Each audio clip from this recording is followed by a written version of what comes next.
오늘 우리에게 주시는 거룩한 말씀은 에스겔 33장 1절로 6절 말씀입니다.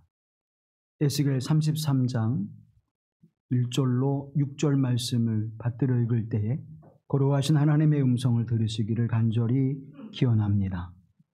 여호와의 말씀이 내게 임하여 이르시되 인자야 너는 내 민족에게 말하여 이르라. 가령 내가 칼을 한 땅에 임하게 한다 하자 그 땅 백성이 자기들 가운데에 하나를 택하여 파수꾼을 삼은 그 사람이 그 땅에 칼이 임함을 보고 나팔을 불어 백성에게 경고하되 그들이 나팔 소리를 듣고도 정신 차리지 아니하므로 그 임하는 칼에 제거함을 당하면 그 피가 자기의 머리로 돌아갈 것이라. 그가 경고를 받았던들 자기 생명을 보존하였을 것이나 나팔 소리를 듣고도 경고를 받지 아니하였으니 그 피가 자기에게로 돌아가리라. 그러나 칼이 임함을 파수꾼이 보고도 나팔을 불지 아니하여 백성에게 경고하지 아니하므로 그 중에 한 사람이 그 임하는 칼에 제거당하면 그는 자기의 죄악으로 말미암아 제거되려니와 그 죄는 내가 파수꾼의 손에서 찾으리라. 이는 하나님의 말씀입니다.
우리 주 예수 그리스도의 은혜와 평화가 우리 가운데 함께 하시기를 간절히 기원합니다.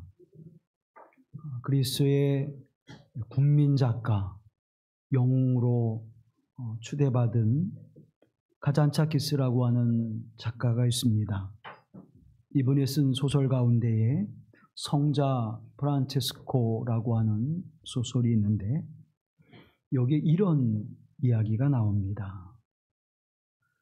프란체스코가 꿈을 꾸는데 미디안 성자가 천국에서 눈물을 흘리고 있는 것입니다.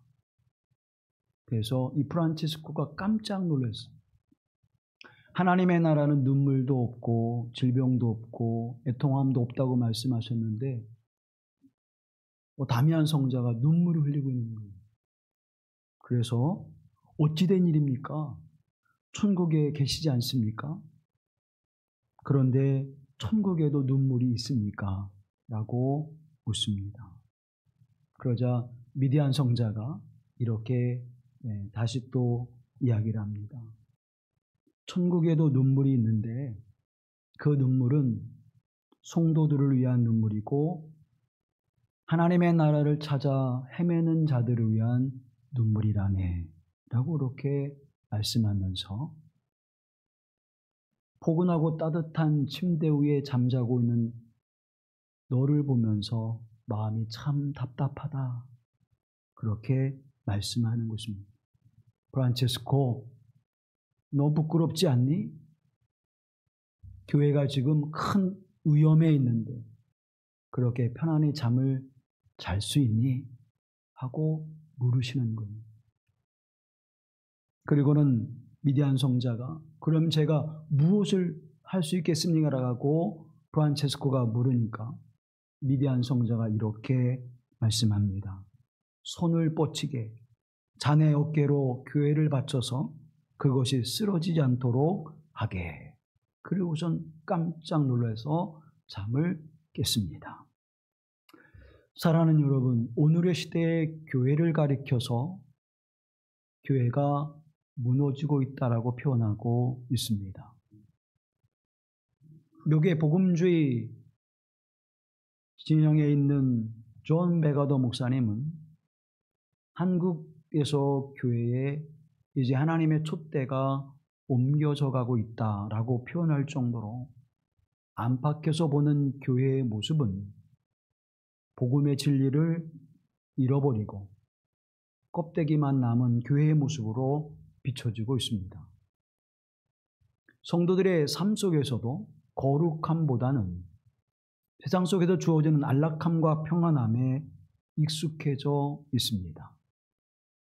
교회의 위기는 종교적 박해와 핍박에 의해서 와지는 것이 아니라 오히려 물질의 풍성함과 평안함 속에서 교회의 위기는 더욱 심각하게 주어지고 있습니다.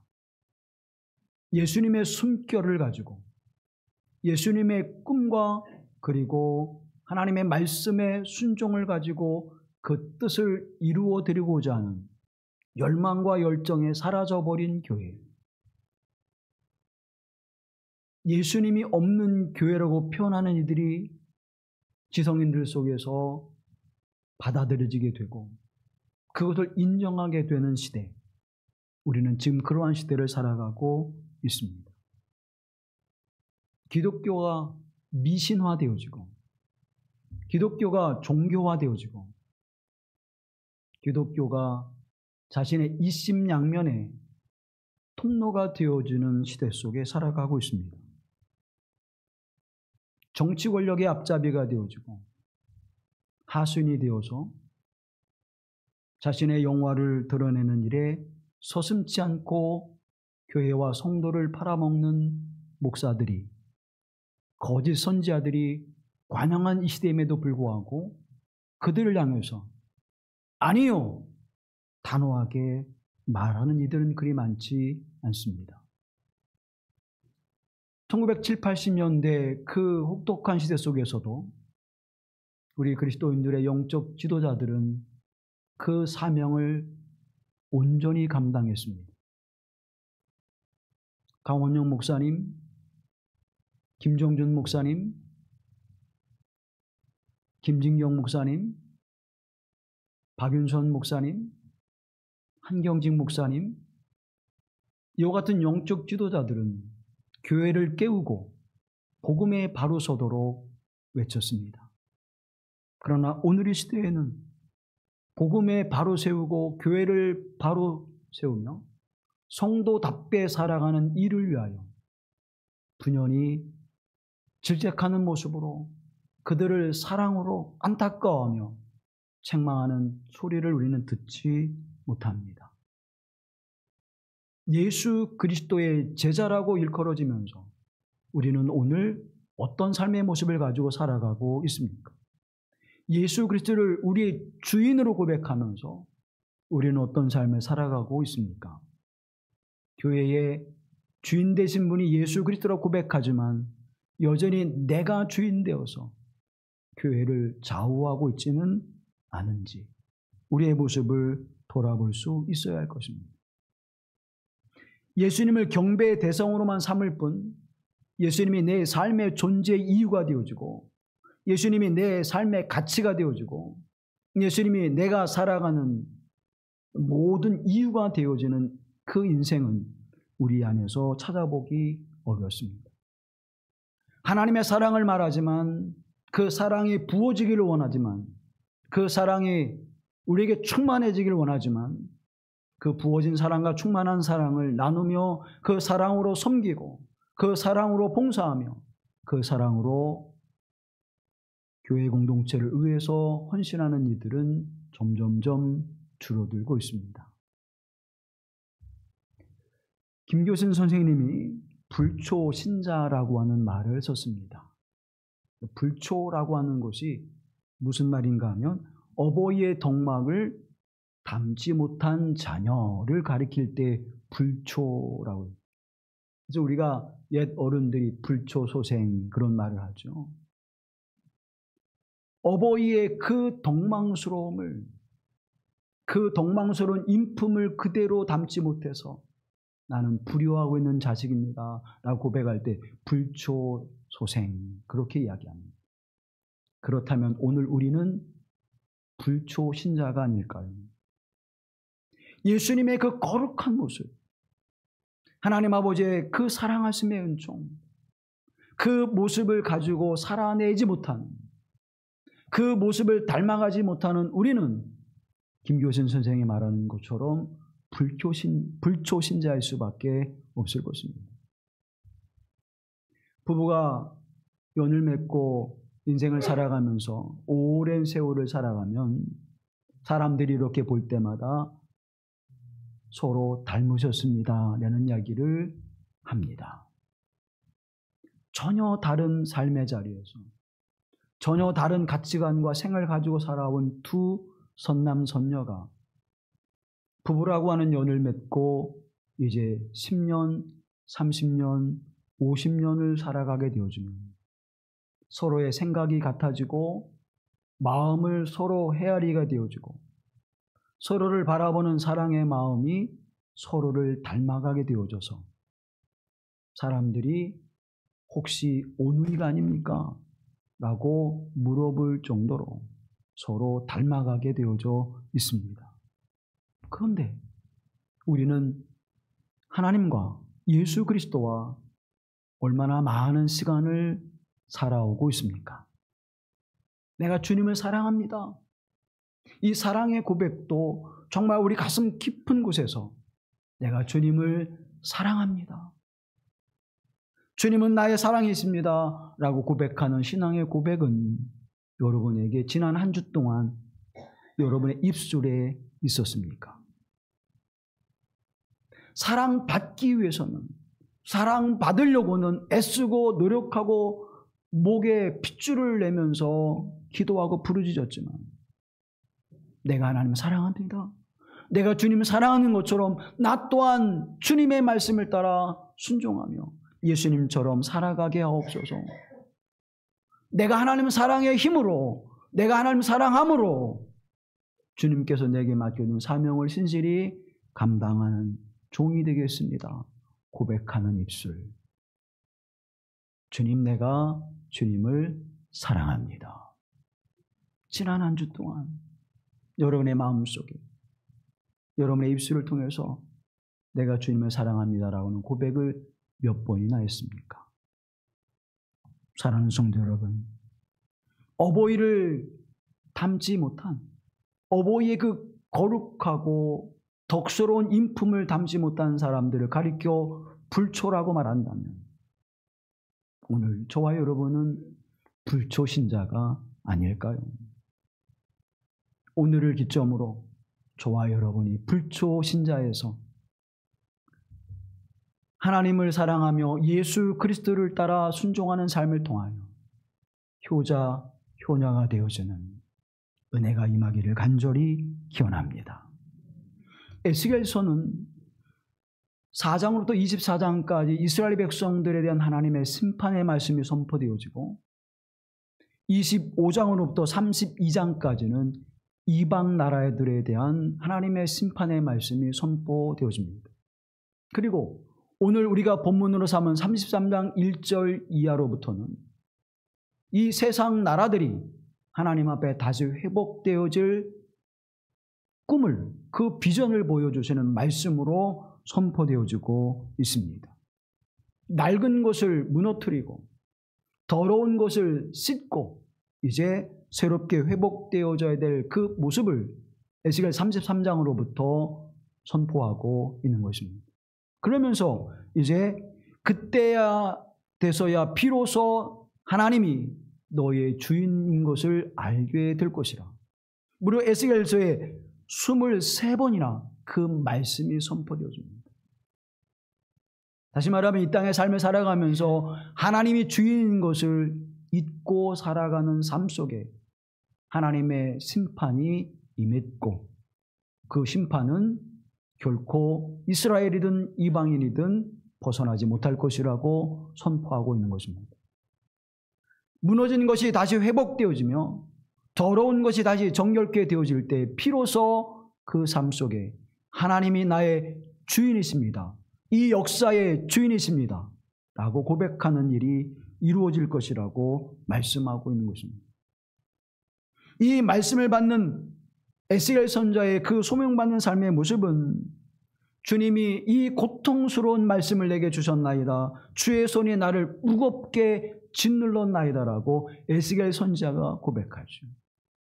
그만큼 세상이 악하여져 있고 그만큼 세상이 죄로 관영해져 있음을 우리에게 증언해주고 있습니다. 그러면서 이제 하나님께서는 파수꾼의 비유를 통해서 우리가 해야 될 그 사명이 무엇인지를 말씀해주고 있습니다. 파수꾼이라고 하는 것은 적이 들어오거나 또 쳐들어오게 될 때 그것을 미리 보고 아군에게 알려서 예비하게 하고 대비해서 적을 물리칠 수 있는 기회를 주는 것이죠. 빠르면 빠를수록 아군이 준비를 잘해서 적을 물리칠 수 있는 기회를 갖게 될 것입니다. 늦은 정보에 의하면 이제 대비를 하지 못하고 결국 큰 화를 당하게 될 것입니다. 파수꾼의 임무가 얼마나 중요한지를 우리에게 가르쳐주고 있죠. 에스겔 33장 3절과 6절 말씀을 다시 한번 우리가 함께 보겠습니다. 3절 말씀 보시죠. 그 사람이 그 땅에 칼이 임함을 보고 나팔을 불어 백성에게 경고하되, 칼이 임함을 보고 경고해야 하는 것입니다. 6절 말씀. 그러나 칼이 임함을 파수꾼이 보고도 나팔을 불지 아니하여 백성에게 경고하지 아니하므로 그 중에 한 사람이 그 임하는 칼에 제거당하면 그는 자기 죄악으로 말미암아 제거되려니와 그 죄는 내가 파수꾼의 손에서 찾으리라. 아멘. 칼이 임함을 보고 나팔을 불어 경고하면 그 백성이 안위를 갖게 될 것이지만 칼이 임함을 보고도 파수꾼이 경고하지 아니하면 그 칼로 인하여 백성이 제거됨을 당하게 될 것이라. 그만큼 중요한 역할이 파수꾼의 역할임을 말씀해 주고 있습니다. 그래서 파수꾼은 깨어 있어야 합니다. 다가오는 위험을 막기 위해서는, 내 사랑하는 가족과 사랑하는 민족을 구원하기 위해서는 파수꾼은 깨어 있어 밤낮으로 이제 적의 동태를 살피고 적진을 살피고 동향을 살피는 일에 게으르지 아니하여야 합니다. 칼이라고 하는 것은 헤브레라고 하는 것인데 이것은 하나님이 보내실 전쟁을 의미합니다. 전쟁이 일어날 때 그것을 보고 대비할 수 있는 사람을 세우는데 그것이 파수꾼이다. 칼이 가까웠다. 전쟁이 임박했다라고 하는 징조를 미리 알고 대비하게 해서 이제 피해를 줄이는 그러한 역할을 하는 것이 파수꾼임을 말해주고 있습니다. 그럼 파수꾼은 적이 들어올 때 무엇을 사용합니까? 나팔을 불어서 경고하게 되죠. 소파르라고 한 나팔, 이것은 무엇인가 하면 양의 뿔로 만든 나팔을 이야기합니다. 소파르라고 하는 양각 나팔을 의미하죠. 이 양각 나팔은 3번 붑니다. 적이 들어올 때 경고의 나팔을 불게 되어지고, 백성들을 한데 모을 때 부르고, 그리고 대속죄일, 1년에 한 번 하나님 앞에 대속죄제를 드릴 때 부릅니다. 이 3번의 나팔이 불려지게 됩니다. 그것을 누가 부느냐? 파수꾼이 부게 되어주는데, 만약 파수꾼이 이 역할을 감당하지 못하게 되어지면 적으로부터 큰 위험을 받게 될 뿐만 아니라 하나님 앞에 나와 예배하는 거룩한 제사의 자리에도 함께하지 못하게 되어지는 것입니다. 파수꾼이라고 하는 것은 촉패라고 하는데, 성 위나 망대 위에서 적의 움직임을 감지하고 그것을 알리는 역할을 하는 것이 파수꾼, 촉패라고 이야기합니다. 이러한 전쟁의 이야기 속에서 굉장히 중요한 첩보를 전해주고 경고를 해주는 역할을 파수꾼이 하고 있는데, 그것을 에스겔 선지자에게 그 역할을 하라고 말씀하시는 것입니다. 그래서 에스겔 선지자가 하나님의 부르심을 받은 그 부르심의 이야기, 그리고 두 번째 사명으로 부르신 것이 33장에서 파수꾼으로 너를 삼겠다라고 부르시는 것이죠. 그러면 오늘 이 시대에 하나님은 저와 여러분을 파수꾼으로 부르고 계시는 것입니다.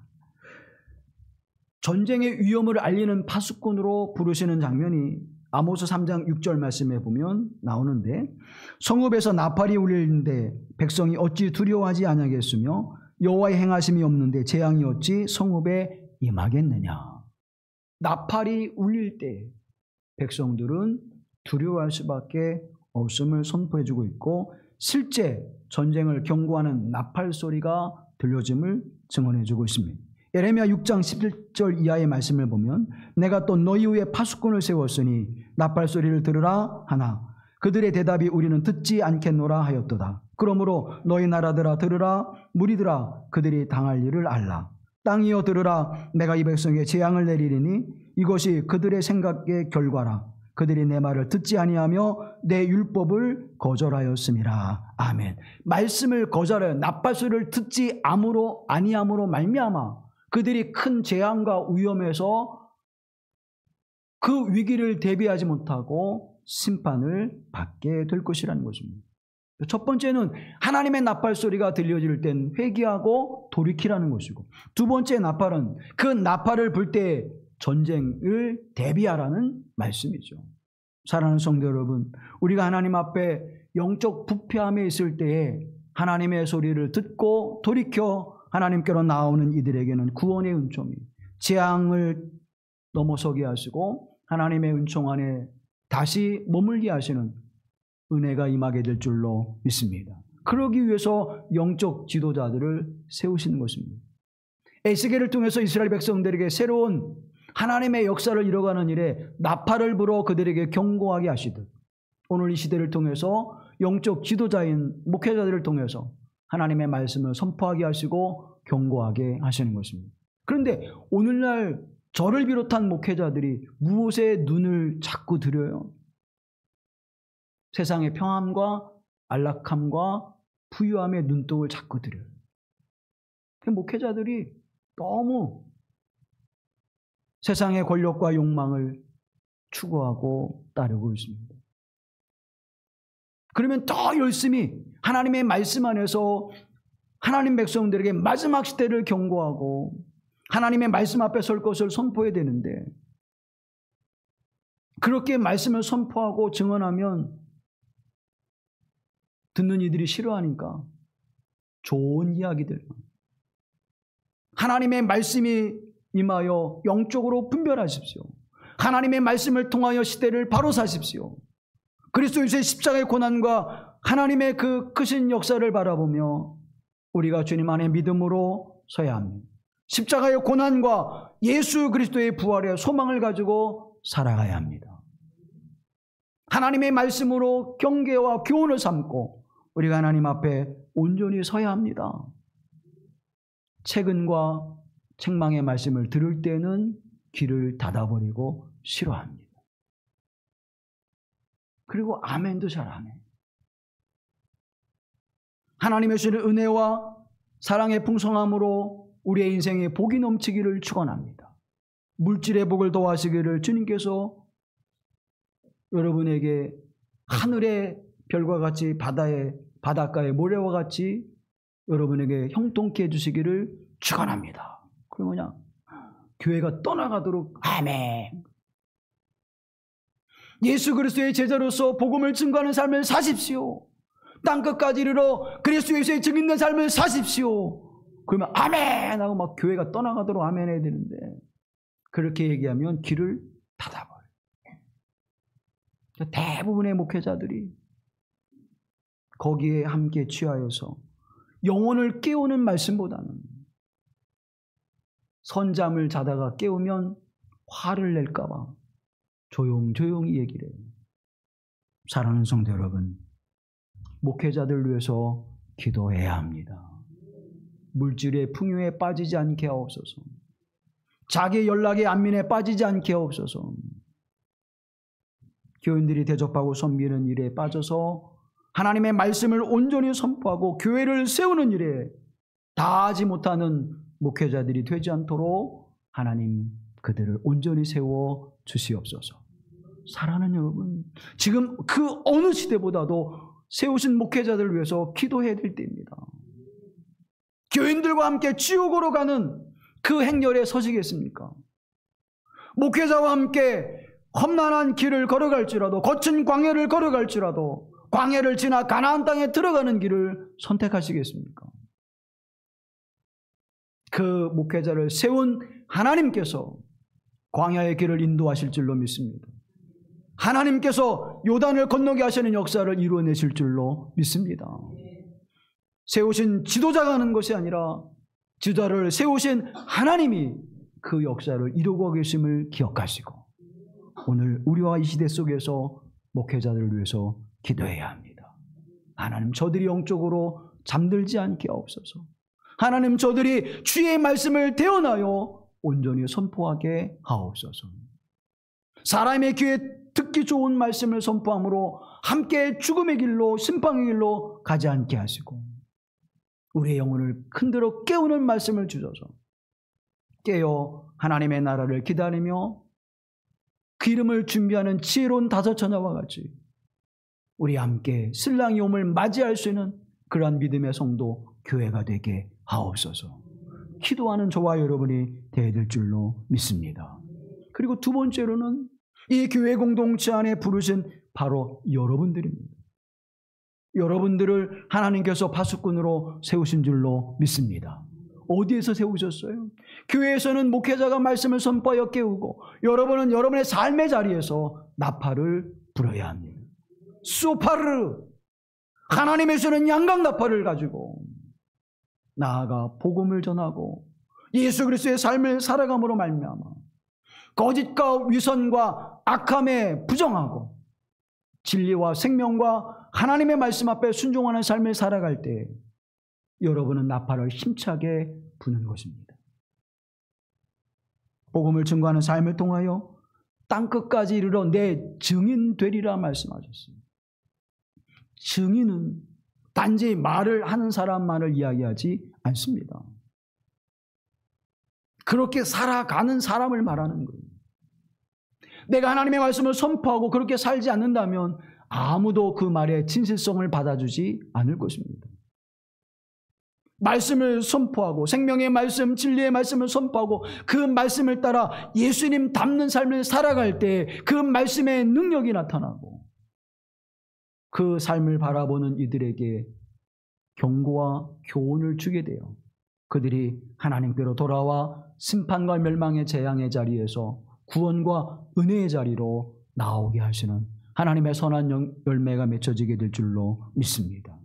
그러면 그러기 위해서 우리가 어떻게 해야 될까요?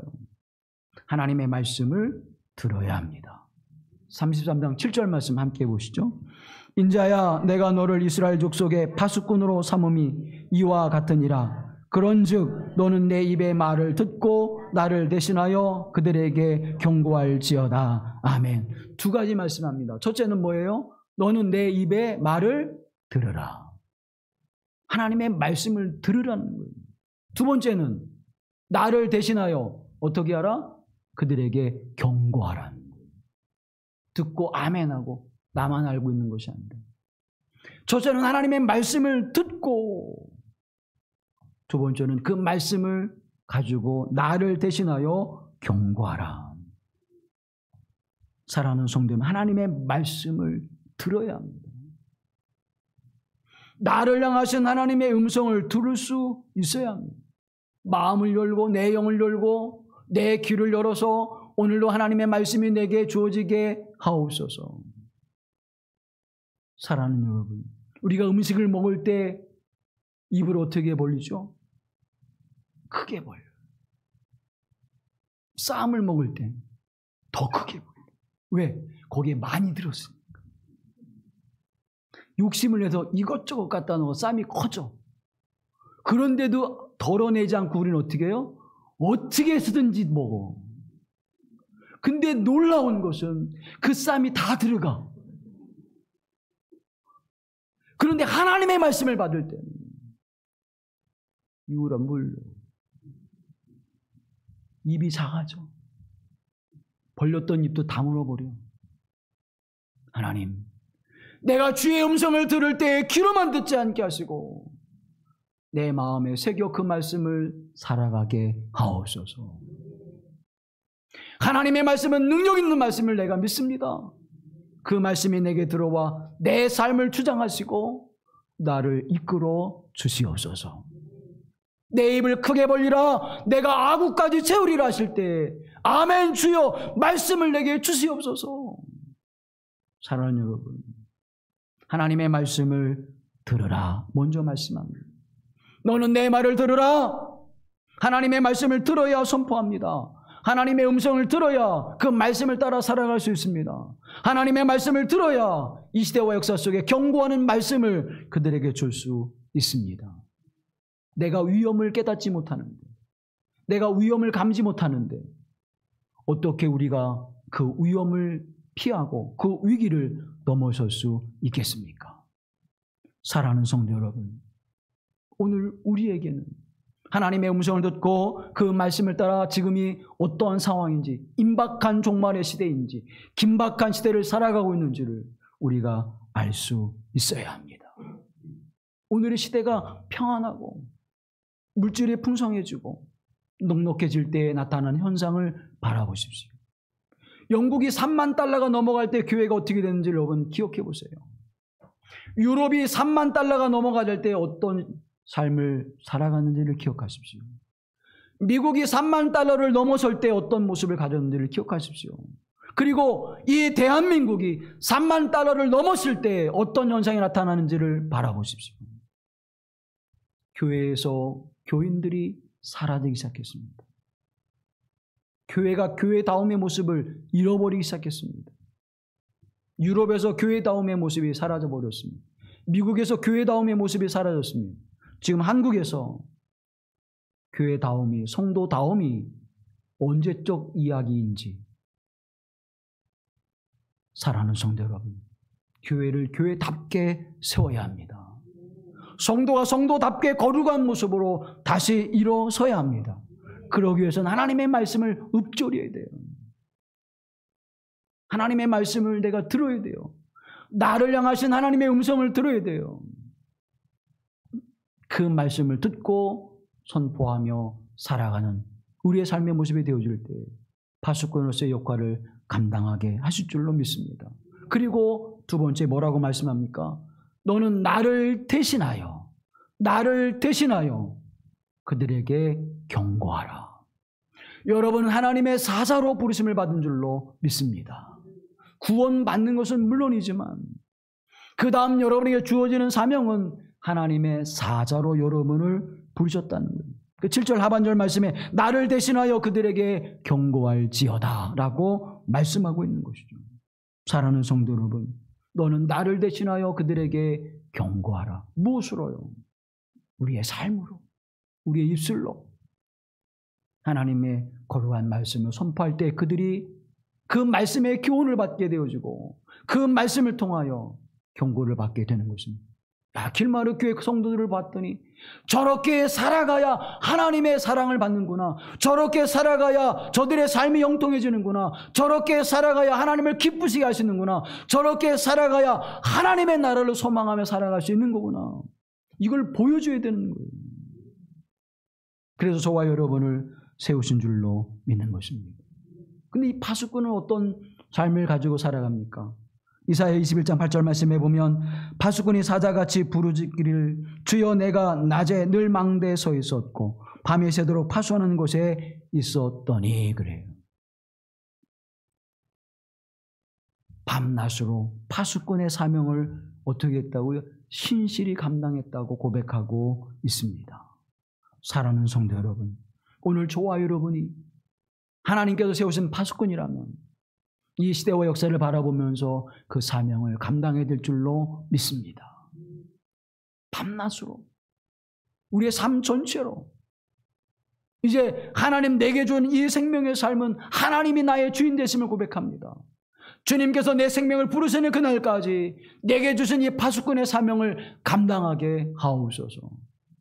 주여 말씀을 내게 주시사 그 말씀의 삶을 살아가게 하시고 말씀을 따라 순종하여 살아갈 때 이 땅의 사람들에게 교훈이 되게 하시고 경고가 되게 하시고 나의 삶의 모습을 통하여 생명과 진리의 길이 무엇인지를 알게 하시는 은혜가 임하게 하옵소서. 사랑하는 성도 여러분, 이 삶을 살아내지 못하게 될 때, 감당하지 못할 때에 하나님은 엄중하게 물으십니다. 에스겔 33장 8절 말씀 함께 보시죠. 가령 내가 악인에게 이르기를 악인아 너는 반드시 죽으리라 하였다 하자 내가 그 악인에게 말로 경고하여 그의 길에서 떠나게 하지 아니하면 그 악인은 자기 죄악으로 말미암아 죽으려니와 내가 그의 피를 내 손에서 찾으리라. 아멘. 하나님이 우리에게 그 말씀을 주셨는데, 선포하라는 말씀을 주셨는데 우리가 선포하지 않고 교훈하지 않고 경계하지 않으면, 경고하지 않으면 어떻게 하신다고요? 그는 죄로 말미암아 심판을 받으려니와 그러나 그의 핏값은 누구에게서? 파수꾼에게서 찾으신다는 거예요. 다시 말하면 저와 여러분이 교회다운 교회를 세워가며 성도다운 삶을 살아가지 못할 때 하나님은 그 책임을 물으신다는 것입니다. 사랑하는 성도 여러분, 이 땅에 하나님의 거룩한 구원의 역사가 선포되었고 그를 통하여 구원받는 사람들을 도하게 하실 때 우리가 그 이정표의 역할을, 우리가 구원의 방주로서의 사명을 감당해야 될 줄로 믿습니다. 그런데 그걸 하지 못하면 그 죄값을, 그 핏값을 우리에게 물으시겠다는 거예요. 얼마나 두려운 말씀입니까?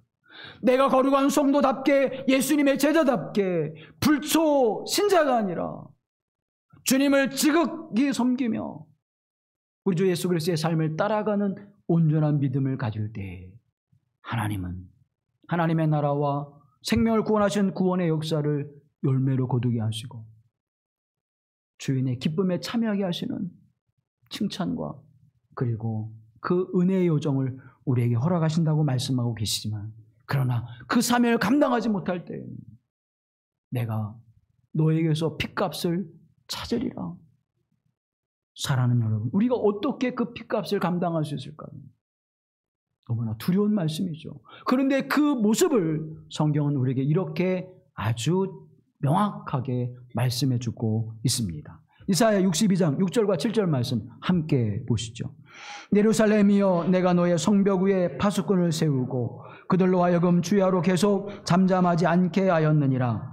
너희 여호와로 기억하게 하는 자들아 너는 쉬지 말며 또 여호와께서 예루살렘을 세워 세상에서 찬송을 받게 하시기까지 그로 쉬지 못하게 하라. 아멘. 하나님을 기억하게 하는 자로 파수꾼을 세웠다. 그러면 저와 여러분은 하나님을 기억하는 자로의 삶을 살아가면 우리는 파수꾼의 사명을 다하는 거다 못하는 거다. 뭔 얘기인지 몰아들은 거예요. 내 삶을 통해서 하나님을 기억나는 자로 내가 살아가면 파수꾼의 사명을 감당하는 거예요? 못 감당하는 거예요? 그렇죠. 길마르 교회 성도들을 바라보면서 하나님을 기억하게 돼. 여러분의 모습을 바라보면서 누구를? 예수님을 기억하게 하는 자로 우리를 세우셨다고 말씀하고 계시고, 그렇게 하실 때 하나님은 찬송과 영광을 받으신다고 말씀해주고 있는 것입니다.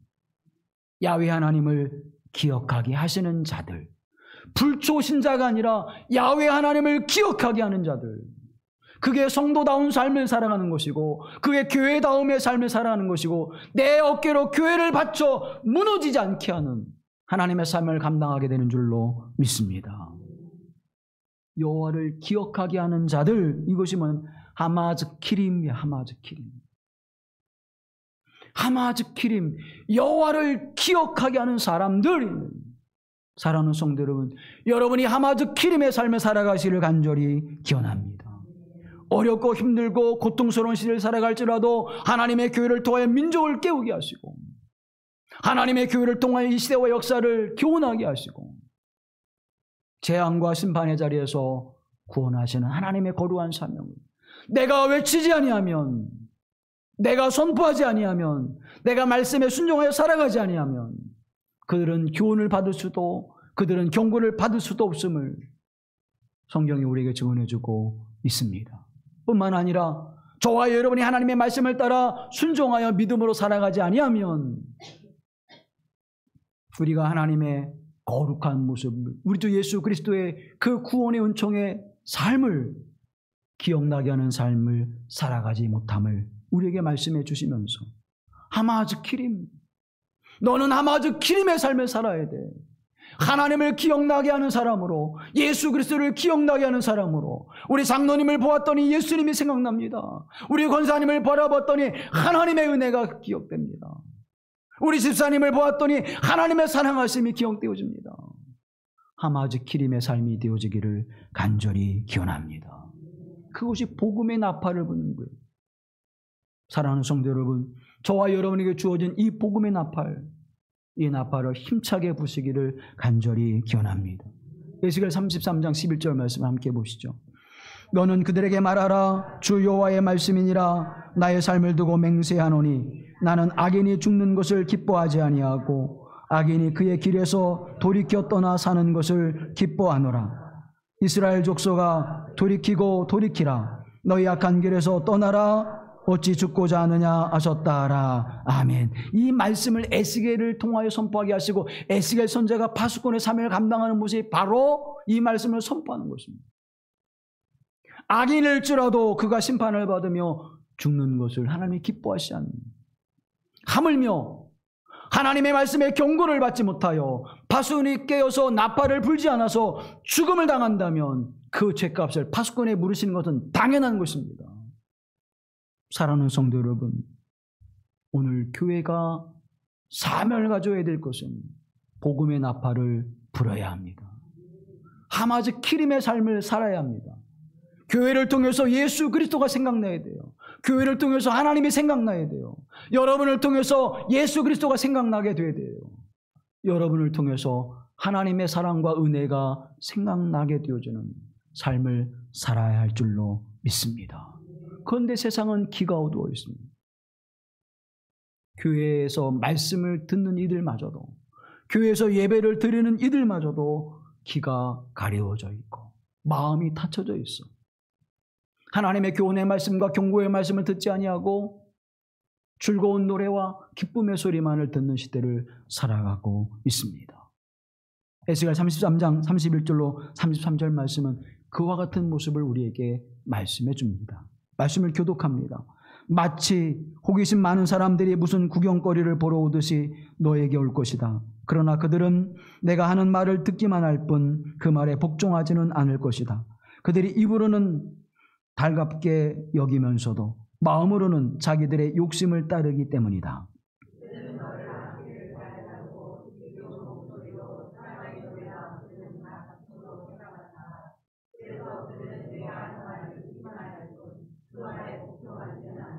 함께합니다.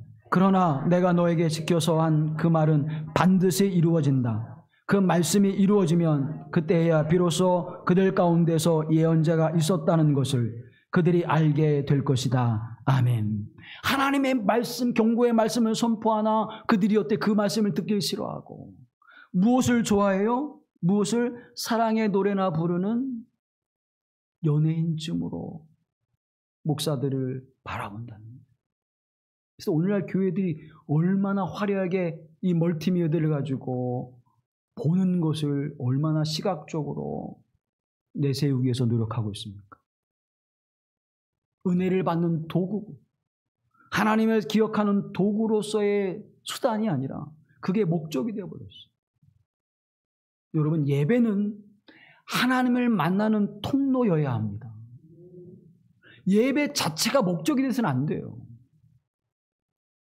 오늘 예배가 어떻게 잘 짜여져서 어떻게 진행될까? 한편의 영화와 드라마를 보는 것처럼 참여하면 안 되는 거예요. 그건 잘못된 거예요. 내가 이 예배를 통하여 살아계신 하나님을 만나게 하시고 내가 이 예배를 통하여 살아계신 하나님의 음성을 듣게 하옵소서. 그 예배가 되어야 돼요. 사랑하는 성도 여러분, 교회가 무대가 되어서는 안 됩니다. 목사를 연예인으로 만들어서는 안 되는 것입니다. 여러분들이 잘 관람하는 그러한 쇼장으로 교회를, 예배당을 만들면 안 되는 것입니다. 하나님의 말씀을 선포하는 그 말씀이 우리에게 들려줘. 이 시대와 역사 속에 우리가 어떻게 살아가야 되는지를.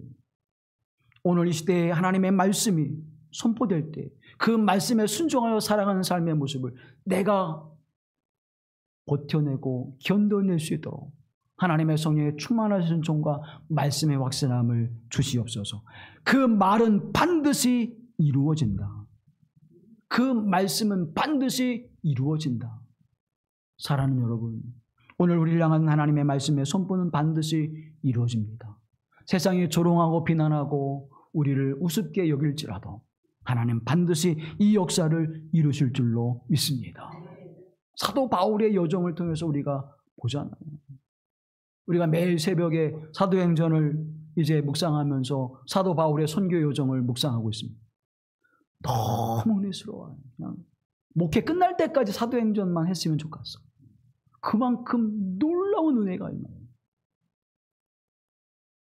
하나님이 얼마나 신묘막측하게 그 선교의 여정에 역사하시는지. 그런데 정작 사도 바울은 참으로 고단한 길을 걸어갑니다.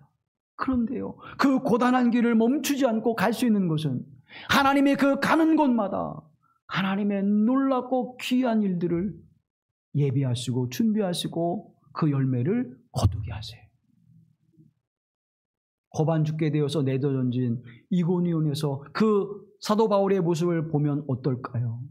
야, 나도 사도 바울처럼 복음의 사람이 돼야지. 그런 생각을 가질까요? 야, 큰일 난다. 복음을 말했다가는 큰일 난다. 예수님의 십자가와 부활을 말했다가는 큰일 난다. 그런데요, 다 그렇게 생각할 줄 알았어요. 그런데 2차 선교 여정을 떠나는데요, 루스드라에 누가 있었습니까? 디모데가 있었어요. 이고니온에서 그 고반 죽게 된 사도 바울의 복음을 들었던 믿음의 사람들이 루스드라에서 신앙과 믿음을 지키며 예수 그리스도의 복음 안에 살아갈 때 디모데라고 하는 청년이 그 복음 안에 자라고 있었습니다. 그리고 2차 선교 여행을 떠날 때 사도 바울의 영적인 동역자요, 든든한 동역자로 부르심을 받고 함께했던 역사를 우리는 기억하고 있습니다. 기도할 곳도 없어서 강가를 헤매던 바울의 일행이 빌립보에서 옥감장수 루디아를 만나게 하시고 그 집안에서 머물며 빌립보에서 복음을 전할 수 있었던 것은 하나님의 예비하신 놀라운 은혜가 있었던 것입니다. 빌립보에서 데살로니가에서 베레아로 떠나는 바울의 여정, 그리고 홀로 생명을 보존하기 위하여 아테네로 떠나는 그 여정 속에 하나님은 스데바나를 예비해 두셔서 그와 함께 고린도에서 복음을 증언하게 하시고 그 고린도에 수백 년 전 그들의 조상 디아스포라를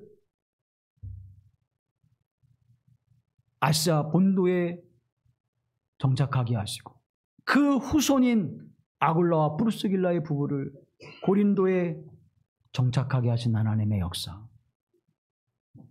그 일을 통하여서 고린도 교회가 세워지는 이 놀라운 일정, 복음을 전하는 위협과 곤고함이 있었을지라도 하나님께서 신묘막측하게 역사하신 그 은혜를 통하여 하나님의 그 역사 속에서 복음의 역사를 이뤄가는 사도 바울의 여정은 실로 우리는 그 은혜를 어떻게 우리의 표현을 통해서 다할 수 있겠습니까? 오늘 저와 여러분을 파수꾼을 세우시고 그렇게 신묘막측한 일들로 그 역사 속에 함께 하신 하나님, 그 하나님이 저와 여러분이 고백하는 하나님 되심을 믿습니다. 그래서 리차드 리버라고 하는 윤리신학자는 이렇게 얘기합니다. 물고기가 물속에서 살듯 우리는 역사 안에서 산다. 하나님의 역사 안에 살아가는 것. 지금 여러분의 인생은 하나님의 역사 속에 살아가는 것입니다. 하나님의 신묘막측한 역사 속에 살아가는 것입니다. 하나님 반드시 지켜주시고 반드시 하나님 여러분을 보호해 주시고 하나님의 은혜로 여러분과 함께 하실 줄로 믿습니다. 사랑하는 여러분, 이 시대를 살아가면서 하나님의 역사 속에 살아가는 사람임을 기억하십시오. 나는 하나님의 사람을 하나님의 사람으로, 그리스도 예수의 사람으로 부르신 받은 자임을 기억하시고 하나님 앞에 온전한 믿음, 하나님의 말씀 안에서 파수꾼의 역할을 잘 감당하십시오.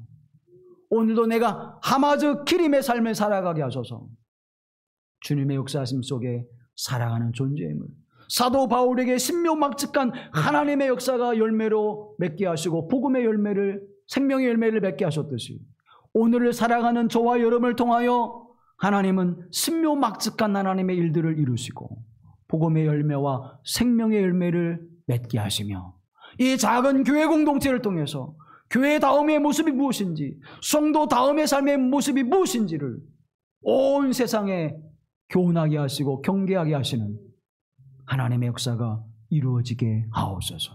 여러분의 인생이 하마즈 키림의 파수꾼의 삶을 감당하는 삶이 되어지기를 간절히 기원합니다. 자비로우신 아버지 하나님, 이 시대와 역사 속에 하나님의 사람들을 부르시고 하마즈 키림의 삶을 살아가게 하심으로 말미암아 저들을 교훈하게 하시고 경계하게 하시고 경고하게 하여 주심을 감사합니다. 부르신 하나님의 사명을 신실히 감당하게 하시고 주의 말씀을 받아 그 말씀을 선포하게 하실 뿐만 아니라 그 말씀을 살아내므로 말미암아 온 땅과 하늘에 생명의 길이, 구원의 길이 있음을 선포하게 하옵소서. 그 사명을 신실히 감당할 수 있는 하나님의 사람들이 되게 하옵소서. 우리를 구원하신 주 예수 그리스도의 이름으로 기도하옵나이다.